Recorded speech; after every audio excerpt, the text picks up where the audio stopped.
Hi అండి. మరొక వీడియోతో మీ ముందుకొచ్చేసాను. ఇక్కడ ఏం జరుగుతుందంటే, మా చిన్నది అలిగిందండి లెగిసిన వెంటనే. ఎవరం పిలిచినా రావట్లేదు ఎవరి దగ్గరికి, అందుకని చెప్పేసి వాళ్ళ డ్యాడీ వచ్చేసి ఎత్తుకున్నారండి. వాళ్ళ డ్యాడీ చిన్నదాన్ని ఎత్తుకున్నారని చెప్పేసి పెద్దది అలిగిందండి మళ్ళీ. ఇది అన్నీ మా ఇంట్లో అలకలతో స్టార్ట్ అయిందండి రోజనేది. ఇంత చిన్న ఏజ్‌లో ఈ అలకలేంటో ఏంటో అర్థమే కావట్లేదండి. ఒకరిని చూసి ఒకరు ఇద్దరు నేర్చుకుంటున్నారండి అలాగే. రేపు వాళ్ళ డ్యాడీ ఇంకిద్దరిని ఆడిపిచ్చాడండి. ఇంకిద్దరు అలిగారని చెప్పేసి. నాకు మాత్రం ఇద్దరిని చూస్తే ఉదయాన్నే కొట్టాలనిపిస్తది ఇలా అలిగితే మాత్రం. తర్వాత వీడియో ఏం తీయలేదండి. మార్నింగ్ లేసినెమ్మటే. ఇంక తర్వాత డైరెక్ట్‌గా టిఫిన్ చేసేసాను మా వారికి. ఈరోజు మ్యాగీ కింద చేశానండి. ఈ మ్యాగీ కోసమని మా ఇద్దరికి గొడవయిందండి. రోజు ఏదో ఒక దోసకి కానీ, ఇడ్లీకి కానీ వెయ్యవు. రోజు ఇలాగ మ్యాగీ అని, ఉప్మా అని రోజు ఇవే చేసి తగలడు అని చెప్తున్నారు మా వారు. సింపుల్‌గా ఉంటే అది చేసేయి. ఇవి పిండి పట్టడము, ఇవన్నీ కడగడం లేకుండా ఉంటది కదా అని చెప్పారు. నేను దానికి గొడవేసుకున్నాను. నువ్వు వేసుకొని బయట తినేసేయి. అసలు అది కూడా చేసి పెట్టనని చెప్పేసి. ఇంట్లో ఉండి చేస్తే తెలుస్తుంది అని చెప్పి ఇంక దానికి మా వారు ఒకటన్నారంటే నేను 4 అంటానండి. అది మాత్రం నిజము. ఇక్కడ మా వారు తినేసి బయలుదేరిపోయారు. ఆయన పంపించేశాను. ఇంక ఈరోజైనా మా వారు అన్నందుకైనా ఏదో ఒకటి వేయాలండి. రోజు వేయాలని అనుకుంటానండి. అసలు ఇంక ఆ టయానికి గుర్తే ఉండదు మరేంటో కానీ. అనుకున్నప్పుడే వేసేస్తే సరిపోతుంది. తర్వాత వేద్దాంలే అన్నట్టుగా ఉంటాను, మర్చిపోతాను. అందుకని చెప్పేసి ఈరోజు మాత్రం ఇడ్లీకి వేసానండి. ఇంకా ఈరోజు కూడా వేయలేదనుకో, రేపు మా వారు టిఫిన్ కూడా తినకుండా వెళ్ళిపోతారు. ఇంకా అంత కోపం వస్తుంది ఆయనకి. తర్వాత పిల్లలకి స్నానం చేపించేసి పిల్లలు ఇంకా రాగి జావ తాగుతారేమో అని కలిపాను, కానీ వాళ్ళు తాగలేదండి. వాళ్ళకు మ్యాగీ కొంచెం ఇష్టంగా తింటారని చెప్పేసి మ్యాగీనే తిన్నారండి. ఇంక రాగి జావ నేనే తాగేశాను. తర్వాత ఇంకా నేను ఇక్కడ సామాన్లన్నీ తోముకుంటున్నానండి. కొంచెంగా వస్తాయిలేండి. టిఫిన్ ఇలాంటివి సింపుల్గా చేసినప్పుడు సామాన్లు కూడా సింపుల్గా వస్తాయి. అందుకేనేమో నేను బద్దకిచ్చేస్తున్నాను. ఆ తర్వాత నేను కూడా స్నానం చేసేసి ఇంక ఇక్కడ మెంతికూర తీసుకొచ్చాను కదా మొన్న. ఏదో ఒకటి వీక్లీ వన్స్ అయినా ఏదో ఒక ఆకుకూర చేస్తానండి. అలాగని అస్సలు చేయకుండా ఉండను. ఏదో ఒక్కటైనా చేస్తాను. నేను మా పెద్ద పాప కలిసేసి చిన్నది నిద్రపోతుందండి. ఇద్దరం కలిసి ఇద్దరంగా మెంతికూరని ఒలుచుకుంటూ ఉన్నాం. మెంతికూర ఆకులు మాత్రమే ఒలుస్తారు కదా, కాడలన్నీ పడేస్తారు కదా. అది ఇంకా చాలా లేట్ అవుతుందండి. నైట్ ఒలిచి పెట్టుకొని ఉంటే సరిపోయేది. నేను మా వారు కలిసి ఒలుచుకునే వాళ్ళం. ఇంకా ఒక్కదాన్ని అంటే ఇంకా చాలా టైం పడుతుంది. అందుకని మా అమ్మాయి హెల్ప్ చేస్తుంది. ఇంక ఇద్దరం ఇలాగా సాంగ్స్ పెట్టేసుకొని ఇంకా ఆకు ఒలుచుకుంటామండి. కూరగాయలు కట్ చేసుకున్న అంతే. నేను మా పెద్దమ్మాయి ఇంక ఇలా పాటలు వినుకుంటూ చేస్తాము. వెనక బ్యాక్గ్రౌండ్లో టీవీలో ఏమొస్తుందో ఒకసారి కామెంట్ చేయండి.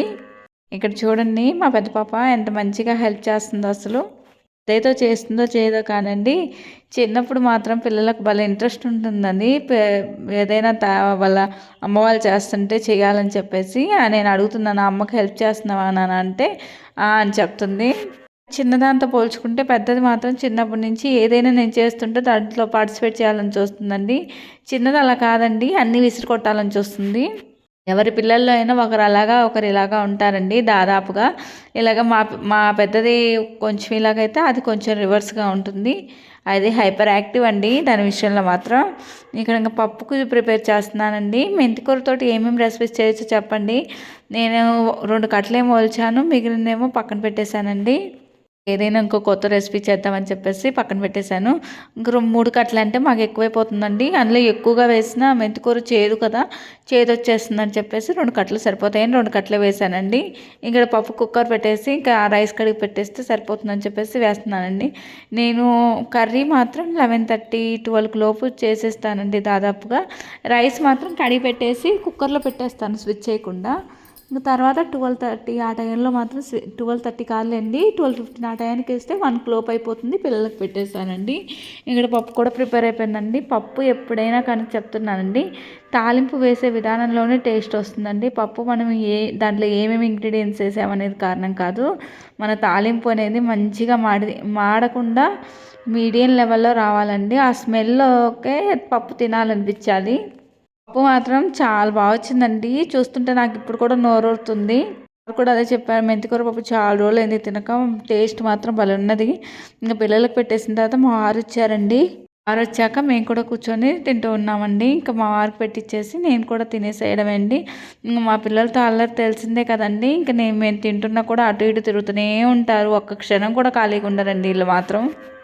ఇంకా అలాగే పప్పుతో పాటు ఇంకా అవి కూడా వడియాలు, గవ్వలు అంటారు కదా, గవ్వలు, ఇవి అప్పడాలు వేయించానండి. ఇంకా అవి కూడా పప్పులో నంచుకోవడానికి తినేయచ్చు అని చెప్పేసి పిల్లలు ఆల్రెడీ తినేసారండి. నిండా నిండా వేయించేసాను. గవ్వలన్నీ తినేసారు. మా ఇద్దరికి అప్పడాలు మాత్రం మిగిలినాయి.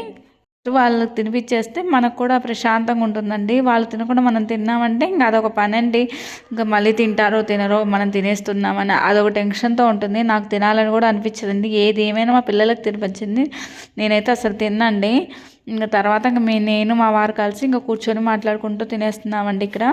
మధ్యాహ్నం పూట దాదాపుగా ఆకుకూర పప్పు ఇలాంటివి ఏదో ఒకటి పిల్లలకు పెట్టండి. చాలా మంచిది. ప్రోటీన్స్ అనేవి బాగా ఉంటాయి. అండ్ ఆకుకూర పప్పు వీక్లీ వన్స్ ట్వైస్ అయినా పెట్టండి. చాలా మంచిది. కొంతమంది ఆకుకూర ఉడికించేసి కూడా పెడతారండి. అలాగ పెట్టినా మంచిదే. అలాగ కొంతమంది పిల్లలు తినరు కాబట్టి ఇలాగ పెట్టడం మంచిది. మనం కూడా అలా తినడమే మంచిదండి. ఇంకా తర్వాత మధ్యాహ్నం నేను ఎలాంటి వీడియో తీయలేదండి. ఇంకా స్నానాలందరూ పిల్లలు అయిపోయిన తర్వాత ఇంక ఇక్కడ ఇడ్లీకి వేసాను చెప్పాను కదా, ఇవి పట్టు పెట్టేసుకుంటున్నానండి. మినపప్పు కడిగి పెట్టేసుకున్నానులేండి లైట్గా. అలాగని పూర్తిగా కడగనండి. పూర్తిగా కడిగేస్తే ఇంక అందులో ఏముంటుంది, కానీ లైట్గా పప్పు కడిగేస్తాను. ఇడ్లీ కాబట్టి కొంచెం నీట్గా కడుగుతాను. ఇంకా దోశకైతే అది కూడా ఉండదండి. మిక్సీకి వేసేసుకోవడమే అండి. మిక్సీకి వేసేసుకున్న తర్వాత ఇంకా రవ్వ కూడా కడగాలండి. ఇడ్లీ రవ్వ ఎంతమంది అండి, కొంతమంది ఇడ్లీ రవ్వ కూడా మినపప్పుతో పాటు నానబెట్టేస్తారంట. నేను అలాగేం చేయనండి. మామూలుగా ఇప్పుడు వాటర్లో వేసేసి 2-3 సార్లు కడిగేసి, 2-3 సార్లు కాదులేండి బాగా కడుగుతానండి. 4-5 సార్లు. ఇంతకుముందు ఒకసారి చెప్పాను కదా ఇడ్లీ వేస్తే బాగా గట్టిగా రాళ్ళలాగా వచ్చేసిందని. అప్పటి నుంచి దాదాపుగా 4-5 సార్లు కడుగుతానండి అదే పనిగా. ఇంకా ఇంకా ఏమన్నా గట్టిగా వస్తాయేమోనని నీట్గా కడిగేసుకోవడమే అండి. ఎన్నిసార్లు ఇంకా వైట్గా వచ్చేంత వరకు కడుగుతానండి వాటర్ అనేవి. ఇంకా కడిగేసిన తర్వాత దాంట్లో కలిపి పెట్టేసుకోవడమే అండి. ఇడ్లీ రవ్వ కడిగే విధానంలో కూడా ఉంటుందండి. అవును, ఉదయం పోసేసి నైట్ వరకు అలాగే ఉంచేస్తే పిండి కూడా టేస్ట్ ఉంటుందో ఉండదో నాకు తెలియదండి. కొంతమంది అలాగే చెప్పారు. అలా కూడా వేసుకోండి అని మెత్తగా వస్తాయని ఇడ్లీలు. ఎవరైనా అలాగ పోస్తారా కొంచెం చెప్పండి, నాకు కూడా అంతగా తెలీదు. అయితే అప్పటికప్పుడు కలిపేసి అలాగ పెట్టేసుకుంటామండి. ఇక్కడ ఇంకా మినపప్పు పట్టింది ఉంది కదా, దాంట్లో వేసేసి దాంట్లో రవ్వ వేసేసుకుంటున్నానండి. ఇలాగ చిన్నప్పుడు నేను పెళ్ళి కాకముందు ఈ ఇడ్లీ రవ్వ అనేది ఒక్కసారి కూడా కడగలేదండి. అందుకు నాకు తెలీదు. ఎప్పుడైనా చేసినా అమ్మే కడిగేది. తక్కువ మా ఇంట్లో ఇడ్లీ అనేది 2 నెలలకు ఒకసారి చేసుకుంటాం. అప్పుడు కడిగింది కూడా అమ్మే కడిగేది. నాకు అంతగా తెలియదు ఇడ్లీ గురించి. ఇంకా పెళ్ళైన తర్వాతే నేర్చుకున్నానండి ఇడ్లీకి రవ్వ కడగడం కానీ వేయడం కానీ. ఎక్కువగా దోశలే వేసుకునే వాళ్ళం. ఎప్పుడు దోశలు అంటే బోర్ కొట్టేస్తుంది కదా అని చెప్పేసి ఇడ్లీ నాకైతే ఎప్పుడన్నా ఒకసారి చేసుకుంటాం కాబట్టి ఏమో కానండి, ఇడ్లీలు బాగా ఇష్టపడేదాన్ని. ఇప్పుడైనా ఇడ్లీలు బాగా ఇష్టంగా తింటానండి, నాకు దోశ కంటే కూడా. చట్నీ మాత్రం ఎక్కువ కావాలండి ఇడ్లీలోకి నాకు మాత్రం. మామూలుగా మా వారికంటే ఏ దాంట్లోకైనా చట్నీ నేనే ఎక్కువగా తింటానండి. మా వారు కొంచెంగా లైట్గా అద్దేసుకుంటారు. కర్రీస్ ఏవైనా నేనే ఎక్కువగా తింటాను. మా వారు ఏంటంటే కొంచెం ఉన్నా కూడా సర్దేసుకుంటారండి. ఇక్కడ ఇంకా తర్వాత వచ్చిన కొంచెం సామాన్లు ఉన్నాయి కదా, మళ్ళీ నైట్ వరకు ఎందుకు ఉంచడం అని చెప్పేసి పిల్లల్ని ఆడిపిస్తూ నేను కూడా తోమేసుకుంటున్నానండి. తర్వాత మా వారు వచ్చాక వీడియో ఏం తీయలేదండి. తర్వాత ఇంకా పిల్లల కోసం ఇక్కడ ఏవో చేద్దామంటే ఏదో వచ్చేసిందండి. చూడండి మీకే అర్థమైపోతుంది. కొంచెంగా దోసపిండి ఉందండి ఫ్రిడ్జ్లో ఇంతకుముందుది. దోసపిండితోటి చిన్న చిన్న దోశలు వేస్తారు కదా, అవి వేయాలని ట్రై చేశానండి. ప్లెయిన్గా ఇలా నాన్ స్టిక్ ఇలా సమానంగా ఉంటుంది కదా, అలాంటి పెన్నెం మీద వచ్చేది ఇవ్వండి. నాది ఐరన్ పెన్నెం కదా, అందులో లోపలికి గుంతగా ఉంటుంది కదా, అన్నీ వేసేసాను. మధ్యలోకి వచ్చేసింది. వాటన్నిటిని జాయింట్ చేసేసానండి. దానివల్ల ఒక్కటే దోశలాగా వేసేసినా సరిపోయేది. అంటే ఏదో షేప్ వచ్చేసిందండి. ఏదో ఒకట్లే మా పిల్లలు అడ్జస్ట్ అయ్యి తింటారులే అని చెప్పేసి వేసానండి. ఆ దోశ చేస్తుంటే నాకు కూడా నవ్వు వచ్చిందండి. పాపం మా పిల్లలకి వేసిచ్చాను. దోశను చూసి నవ్వుకోకండి, అది దోశ అండి, ఏం చెప్పలేను. మళ్ళీ ఏదో గ్రహాంతర వాసి అని అనుకున్నారు. ఎలాగేస్తే ఏముండలేండి, టేస్ట్ మాత్రం దోశ టేస్టే కదా, కాబట్టి తినేస్తానులేండి మా పిల్లలు. నేను పాపం పిల్లల కోసం అన్ని చిన్న చిన్న దోశల కింద వేసిద్దామని చెప్పేసి తీసుకొచ్చానండి. అదేమో ఒక చోట వేస్తే ఒక చోటకి వచ్చేసిందండి. ఇంకెప్పుడు ఇలాంటి ప్రయోగాలు ట్రై చేయకూడదండి, నేను చెప్తున్నా కదా. మనకు వచ్చినవి ట్రై చేస్తేనే బాగుంటుందండి. రాని వాటి మీద ప్రయోగాలు చేస్తే ఇలాగే ఉంటుంది. ఇంక మా పిల్లలకి వేసి ఇచ్చేసి ఇంకా అది దోశ ఒకటి కింద, తర్వాత ఇది వేసానండి, ఎగ్ ఆమ్లెట్ కింద ఒకటి వేసి ఇచ్చాను. ఇంకా మా వారు వచ్చేసారు. వాళ్ళు తిరుపతి లడ్డు ఇచ్చేసారని అందరం కలిసి తింటున్నామండి. ఇక్కడ వీడియో నేను టెన్ చేసేస్తున్నానండి. నచ్చితే లైక్ చేయండి, షేర్ చేయండి, సబ్స్క్రైబ్ చేసేసుకోండి.